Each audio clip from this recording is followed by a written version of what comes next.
ఓం సాయిరామ్. సాయి భక్తులందరికీ నమస్కారం అండి. సాయిబాబా దయ వల్ల ప్రతి ఒక్కరి కుటుంబం ఎక్కడున్నా కూడా సుఖంగా, సంతోషంగా ఎప్పుడు కూడా అష్టైశ్వర్యాలతో, ఆయురారోగ్యాలతో ఆనందంగా ఉండాలని చెప్పి సాయి తరపున నేను కూడా కోరుకుంటున్నాను.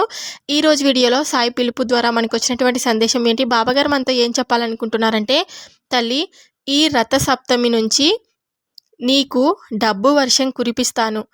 ఒక్కసారి నన్ను తాకి ఈ డబ్బును నీ సొంతం చేసుకో అమ్మా అని మనకు బాబాగారు ఈరోజు ఈ సందేశం ద్వారా మనతో పంచుకోవాలనుకుంటున్నారన్నమాట కొన్ని విషయాలని. బాబాగారు ఇలా ఎందుకు చెప్తున్నారని మనం సాయి మాటల్లోనే తెలుసుకుందాం. వీడియోని స్టార్ట్ చేసే ముందు ఒక చిన్న రిక్వెస్ట్ అండి. ఈ సందేశం కనుక మీ అందరికీ నచ్చినట్లయితే వీడియోకి అయితే ఒక లైక్ అయితే ఇవ్వండి ఫ్రెండ్స్. నువ్వు ఎటువంటి శుభవార్త వినాలని ఇన్నాళ్ళుగా కలలు కంటూ ఉన్నావో ఆ శుభవార్త ఈరోజు నిజమవుతుంది. అది జరుగుతుందా జరగదా అని ఎప్పుడూ దిగులు చెందకు తల్లి. నువ్వు ఏ వ్యాపారం అయితే నువ్వు మొదలు పెట్టాలనుకుంటున్నావో, నువ్వు ఏ కోరికతో అయితే సతమతమవు బాధపడుతూ ఉన్నావో, ఇంకా ఎటువంటి లాభాలు అందితే నీ జీవితం ప్రశాంతంగా ఉంటుందో, ఈ రథసప్తమి నుంచి నీ జీవితం అంతా మారిపోతుందని నేను చెప్తున్నాను.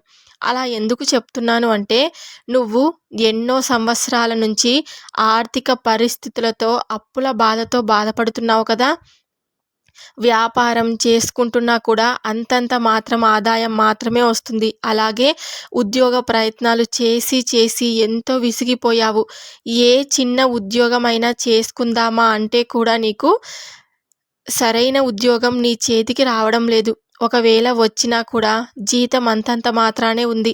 నువ్వు చదివిన చదువుకి, నువ్వు చేస్తున్న ఉద్యోగానికి అసలు పొంతన లభించక నువ్వు ఎంతో దిగులు చెందుతూ ఉన్నావు. బాబా, నాకు ఏదో ఒక దారి అయినా చూపించు తండ్రి అని ఎన్నో సంవత్సరాల నుంచి బాధపడుతూ ఉన్నావు.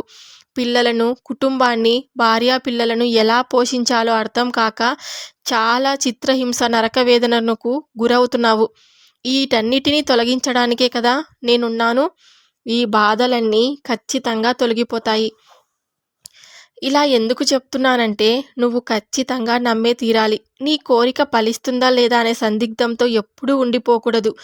అదే విషయం మీద ఆలోచనతో ఏ పని మీద మనసు పెట్టలేక నువ్వు ఎల్లవేళలా మనసులో ఇదే ఆలోచనతో ఉంటూ దిగులు చెందుతూ ఉన్నావు. ఇకపై నువ్వు ఎటువంటి దిగులు చెందకు. ఏ ఆలోచన కూడా నీ దరిదాపుల్లోకి రానివ్వకు. నువ్వు ఏదైతే కోరుకున్నావో అదే జీవితాంతం నీ పక్కన ఉండి నీకు ఆనందాన్నైతే ఇస్తుంది. ఇక నుంచి నీ ఇంట ధనరాశి పొంగి పొర్లుతుంది. అది ఎలా అనుకుంటున్నావా? నువ్వు చేస్తున్న వ్యాపారంలో నీకు ఖచ్చితంగా ఒక ఊహించని అద్భుతాన్నైతే నువ్వు చూస్తావు. నువ్వు ఏ ఉద్యోగం కోసమైతే ఇన్నాళ్ళుగా తప్పించిపోతున్నావో నీ తలరాతలో ఆ ఉద్యోగాన్ని నేను రాసిపెట్టి ఉంచాను. అంచెలంచెలుగా నీ జీవితాన్ని పై మెట్టుకు ఎక్కుకుంటూ ఒక్కొక్క అడుగును ముందుకు వేస్తూ నువ్వు ఖచ్చితంగా ముందుకు సాగుతావు. బిడ్డ, నువ్వు కోరుకున్నది ఒకే ఒకటి. అది ఏమిటో ఇక చెప్పేందుకు ఆలస్యం ఎందుకు చెప్పు. నేను చెప్పనా? ఎప్పుడు కూడా అందరూ సంతోషంగా ఉండాలి, అందులో నేను కూడా ఉండాలి బాబా అని నువ్వు నన్ను ఎప్పుడు అడుగుతూ ఉంటావు. ఈ ఒక్క కోరికనే నన్ను ఎంతో ఆనందాశ్చర్యానికి గురి చేస్తూ ఉంటుంది. ఎందుకంటే ఈ కాలంలో ఎవరు స్వార్థం వాళ్ళు ఆలోచించుకుంటూ నేను బాగుండాలి అని అనుకుంటారు తప్ప, అందరూ బాగుండాలి, అందులో కూడా నేను ఉండాలి అని నువ్వు అనుకుంటున్నావు చూడు. ఈ గొప్పతనమే నిన్ను జీవితాంతం సంతోషంగా ముందుకు నడిపించేలా చేస్తుంది. ఇక ఎప్పుడు కూడా నువ్వు ప్రాధేయపడుతూ ప్రార్థిస్తూ ఉంటావు కదా, అది నీకు ఇప్పటికే అర్థమై ఉంటుంది. నీ కోరిక నీకు ఇష్టమైన వ్యక్తితో కూడా వివాహం జరగాలని. నిజమే కదా. ఒకవేళ నీకు వివాహం జరిగింటే ఉన్న జీవిత భాగస్వామితో నీకు మనస్పర్ధలన్నీ తొలగిపోవాలని నువ్వు కోరుకుంటున్నావు. ఖచ్చితంగా అవన్నీ నిజమవుతాయి. నీ జీవితంలో ఒక మంచి అద్భుతమైన ఘట్టాన్ని నువ్వు చూడబోతున్నావు. నీవు చేస్తున్న కృషి ముందు సాగడం లేదని బాధగా ఉంది కదా. నీవు స్వప్రయోజనాల కోసం ఈ పనిని ఎంచుకోలేదు. నీ భర్తకు సహాయంగా ఉండి కుటుంబానికి ఎంతో కొంత మేలు జరిగే ప్రయత్నం తీసుకొద్దామని నువ్వు ఈ పని ఎంచుకున్నావు. నువ్వు చేస్తున్నది మంచి పనే, కానీ మంచి అన్నది నమ్మకం కలిగించుకోవడానికి సమయం అయితే పడుతుంది. చెడు ప్రచారం సమాజంలోకి వెళ్ళినంత త్వరగా మంచి వెళ్ళదు కదా. అందువల్ల నువ్వు నిరాశ చెందకు తల్లి. మంచి ప్రజలలోకి చేరడానికి సమయం అయితే పట్టొచ్చు, కానీ అది వారి మనస్సులో సుస్థిరంగా స్థానం సంపాదించుకుంటుంది. చెడు అన్నది ఎంత త్వరగా వెళుతుందో అంత త్వరగానే ముగుస్తుంది. కనుక నువ్వు ఆలస్యం అవుతుందని ఏమీ చింతించకు. నేను చూస్తూనే ఉన్నాను కదా, నువ్వు ప్రతిరోజు ఇదే విషయం పైన దుఃఖిస్తూ ఉన్నావు, ఎంతో కన్నీరు కారుస్తున్నావు. విలువైన కన్నీరుని వృధాగా కార్చకు. నువ్వు కన్నీరు కార్చే పరిస్థితి నీకు ఎన్నడూ రానివ్వను. నీ పనికి విజయం తోడవడానికి నేను నీకు సహాయపడతాను. నువ్వు అపజయం పాలైపోతావేమోనని భయపడొద్దు. నేనుండగా నీకు భయమెందుకు చెప్పు? నలుగురిలోని నిన్ను ఉన్నతంగా నిలబెట్టే బాధ్యత నాది. ఈ రథసప్తమి నుంచి నువ్వే ఊహించని ఒక అద్భుతాన్నైతే చూస్తావు కదా. నువ్వు ఏ ప్రయోజనం కోసమైతే ఈ పని మొదలుపెట్టావో ఆ ప్రయోజనం అయితే ఖచ్చితంగా పొందుతావు. నీవు అనుకున్నట్లే నీ కుటుంబానికి నువ్వు ఏ తోడ్పాట్లు అయితే అందిస్తావు. నీ యొక్క పట్టుదల, దీక్ష చూసి నీ కుటుంబం నిన్ను అభినందిస్తుంది. పట్టు వదలకుండా నీవు ఇన్నాళ్లుగా విజయం కోసమే తప్పిస్తూ ఉన్నావు.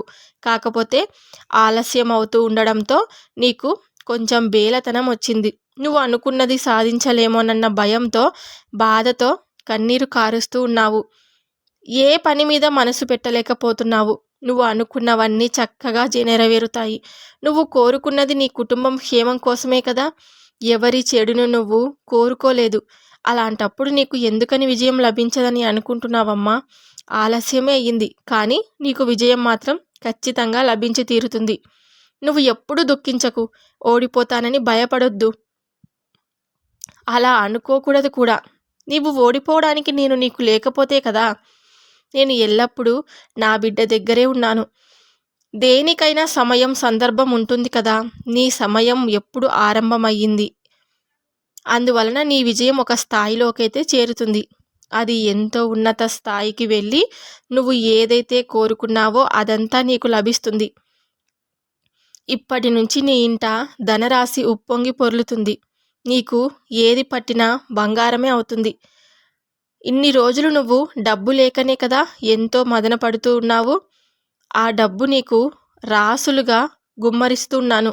ఇంకా నీకు నచ్చినవన్నీ నువ్వు తీసుకుంటూ నీకు వచ్చిన దానిలో ఇతరులకు కొంచెం సహాయం చేసుకుంటూ ఉండు. డబ్బు వచ్చిందని ఎప్పుడూ గర్వాన్ని చేరదీసుకోకూడదు. నా బిడ్డ దుఃఖిస్తే నా మనసు ఎంతో వేదన చెందుతుంది. నీకు నువ్వు అనుకున్న పనులన్నీ చక్కగా విజయవంతమై నీ మనసుకు ఆనందమైతే కలుగుతుంది. నిరంతరం శ్రమిస్తూ పని చేయడం నీ వంతు. ఆ పనికి తగిన ఫలితం ఇవ్వడం నా వంతు. నీ జీవితానికి ఒక లక్ష్యం పెట్టుకో. ఆ లక్ష్యం కోసమే ఆలోచించు. ఆ లక్ష్యం కోసమే పని చేయి. అంతే తప్ప ఎవరో నిన్ను మానసికంగా గాయపరుస్తున్నారని, హేళన చేస్తున్నారని, నీ రూపురేఖలను వర్ణిస్తూ అవహేళన చేస్తున్నారని విషాదం వ్యక్తం చేస్తూ బాధలో అయితే కూరుకుపోవద్దు. నీవు ఇక్కడ ఒక విషయం మర్చిపోతున్నావు. ఎవరైనా నిన్ను పనిగట్టుకొని ఇటువంటి మాటలు అంటున్నారంటే వారి దృష్టిలో నీ స్థానం ఎంతో ఎత్తులో ఉందనే కదా. అంత ఎత్తు నుండి నిన్ను చూసి ఓర్వలేక వాళ్ళు నిన్ను ఎలాగైనా కిందికి లాగాలని వారి ప్రయత్నం అయితే చేస్తూ ఉంటారు. నువ్వు అవన్నీ పట్టించుకోకూడదు. వాళ్ళు నన్ను అలా అన్నారని నువ్వు పదే పదే ఆ విషయాన్ని గుర్తు చేసుకొని బాధపడకూడదు. వాళ్లకు సరైన బుద్ధిని ఎలా చెప్పాలి అని ఆ మాత్రమే ఆలోచించాలి. వారికి అయితే బుద్ధి నేను చెప్తాను. నువ్వు నీ ప్రయత్నాన్ని ఆపకుండా నువ్వు ఏ దానికోసమైతే విజయాన్ని అందుకోవాలనుకుంటున్నావో ఆ పనిపైనే నువ్వు ధ్యాస పెట్టాలి. నీలో ఉన్న ఒకే ఒక లోపం, ఎవరైనా నిన్ను ఒక చిన్న మాట అంటే చాలు, దానికోసం నువ్వు అన్ని పనులు మాని నీ లక్ష్యం కూడా మర్చిపోయి బాధపడుతూ ఒక వేదనాభరితమైన ధోరణిలోకి నువ్వు వెళ్ళిపోతావు. అది వారికి తెలుసు కాబట్టి నిన్ను ఏ విధంగా కిందికి లాగాలన్నది వారికి బాగా అర్థమయ్యింది. నీవు చేసే పనులతో పోటీ పడలేరు. నీ లక్ష్యంతో పోటీ పడలేరు. ఎందుకంటే నీ దగ్గర ఉన్న ఆ శక్తి వారి దగ్గర లేదు కాబట్టి కేవలం నిన్ను మాటలతో కృషించిపోయేలా చేయడం అన్నది వారికి బాగా వచ్చు. ఆ మాటల్ని వినలేనట్టుగా వదిలేయడం అన్నది నీకు తెలియనిది. అందువల్ల వారికి నిన్ను వెనక్కి లాగేందుకు ఒక మంచి అవకాశం అయితే దొరికింది. నీకు మరలా చెప్తున్నాను, నీలో ఉన్నది ఇదొక్కటే. ఈ లోపాన్ని సరిచేసుకో. నీ శక్తి సామర్థ్యాలతో, నీ తెలివితేటలతో, నీ నమ్మకంతో నువ్వు ఒక్కొక్క మెట్టు అయితే ఖచ్చితంగా ఎక్కగలవు. నువ్వు చేయవలసింది ఏంటో వివరించాను. నువ్వు ఆ దారిలో వెళ్ళి నువ్వు అనుకున్న లక్ష్యాలన్నీ చేరి వారి నోరు కట్టడి చేసే ప్రయత్నం చెయ్యి. ఇక నా పని ఏమిటంటావా? నీకు ధైర్యాన్ని, శక్తిని, ఎదుటివారి మాటలను తట్టుకునే శక్తిని, నీ పని మీద నీకు శ్రద్ధను పెంపొందించడానికి నేను నీకంటే కూడా అధికంగా అహర్నిశలు శ్రమ చేస్తాను. అలాగే నేను చేసే ఇంకొక పని కూడా ఉంది. ఎవరైతే నిన్ను మానసిక వేదనకు గురి చేస్తున్నారో, అనవసరమైన మాటలు అంటూ నిన్ను బాధ పెడుతున్నారో అటువంటి వారికి ఏ విధంగా బుద్ధి చెప్పాలనేది నేను చూసుకుంటాను. అలా చెప్పడం అన్నది నాకు చాలా సులువైన పని. కాబట్టి నువ్వు ధైర్యంగా నీ పని చేసుకుంటూ నీ లక్ష్యం నెరవేర్చుకుంటూ ఉన్నత స్థాయికైతే వెళ్ళు. ఎప్పుడు కూడా నీపై, నీ కుటుంబంపై నా ఆశీస్సులు ఎల్లవేళలా ఉంటాయి.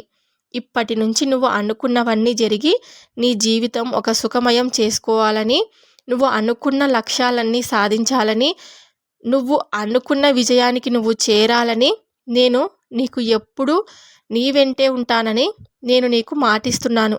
నా ఆశీర్వాదం నీకు ఎల్లవేళలా ఉంటుందని తెలియబరుస్తున్నాను.